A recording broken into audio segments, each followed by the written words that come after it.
Climat, biodiversité et transition énergétique, vous le savez, toute l'année dans nos différentes éditions, nous vous racontons notre planète. Et durant cette période estivale dans l'hémisphère nord, eh bien, la rédaction vous propose de voir ou de revoir quelques-uns de ces reportages avec notre série Notre Terre. Et ce soir, direction le Sénégal.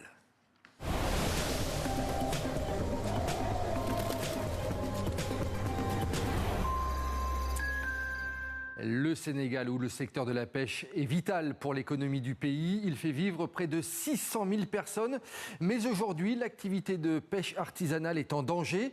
Les professionnels dénoncent d'ailleurs l'inaction du gouvernement, malgré les promesses passées pour sauver le secteur. Reportage de notre correspondante au Sénégal, Alison Fernandez. Avant chaque sortie en mer, c'est le même rituel.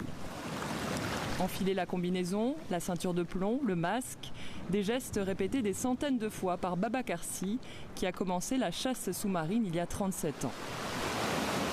Une discipline exigeante qui se pratique en apnée. Après 3 heures passées en mer, voici la pêche du jour. Pas grand-chose, mais quand même, bon, c'est mieux que rien. Pour ce natif de Ngor, les ressources n'ont cessé de diminuer, avec des poissons aujourd'hui de plus en plus petits et de plus en plus rares. Moi, lorsque j'étais petit, pour moi, c'est là où j'ai pêché, avec la ligne.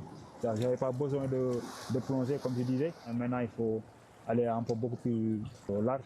Tu n'as même pas sûr que tu vas avoir de quoi amener. Un constat partagé par son ami Abdoulaye Mbaye. Wow, salam alaikum. Plus connu sous le surnom de Laye, il tient cette poissonnerie à la pointe des Almadies depuis 1996 et s'approvisionne directement auprès des pêcheurs. Il y a des pêcheurs qui vont là-bas, qui partent là-bas pour faire. Avant, ils vont amener des sacs de 20 kg, 15 kg, mais actuellement, 3 kg, 4 kg. Il y a des espèces qui disparaissent, comme la truite de mer.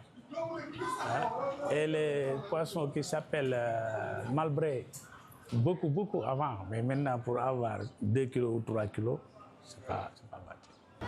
Lors de la dernière présidentielle, les futures autorités s'étaient engagées à gérer les ressources halieutiques de manière plus durable. Une charte avait été signée. 2 ans plus tard, à Bargny, les représentants de la pêche artisanale se sont réunis pour leur rappeler leurs promesses. Selon eux, si les accords avec l'Union européenne ont été suspendus en novembre 2024, cette mesure n'a pas pour autant éliminé la concurrence des navires industriels étrangers.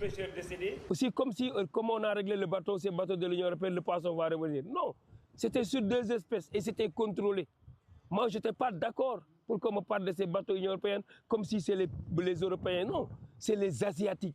C'est les bateaux asiatiques qui sont dans ces eaux sénégalais et qui ont changé de propriétaire et de nom en trompant les Sénégalais pour soi-disant des bateaux sénégalisés. C'est ça le vrai problème. En novembre dernier, le chef de l'État avait ordonné un renforcement de la lutte contre la pêche illégale et l'instauration de périodes de repos biologique. Mais pour les pêcheurs, ces mesures tardent à se concrétiser.